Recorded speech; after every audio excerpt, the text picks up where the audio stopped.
kapag balang araw po mga idol, no. So ngayon mga idol ay susubukan natin itong pukin kung kakaiba ba ang tunog nito.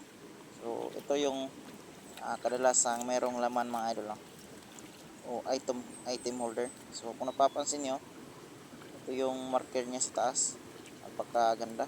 At kung napapansin nyo po mga idol, sobrang kinis nito. So ito man-made talaga ito. So gawa ito ng mga sundalong Hapon. Yan. So klarong klaro, tatlong daliri yung kasya sa sa butas.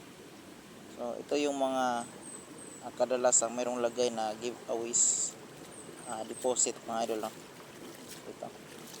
At sa itaas nito mga idol, sa mismong bato na ito, yung parang bilog na yan, ay meron niyang confirmation sa gitna, meron niyang hole. So papakita ko sa inyo. Yan. Ito, meron itong hole. Yan. Confirmation marker yan, maliit lang. Pero yan ay palatandaan na ito ay pinaglagyan. So yan o. At hindi mo basta-basta ito masisira mga idol dahil matigas talaga ito. Dahil hard cover yan ng pinaglagyan ng giveaways. Yan o, napakaganda na plastada na ito. So ito mga idol ay nasa letter L na ilog. So ito ay pakurbadang parte. So naka letter L yung ilog, tapos nasa gitna ito nakatago. So yun mga idol,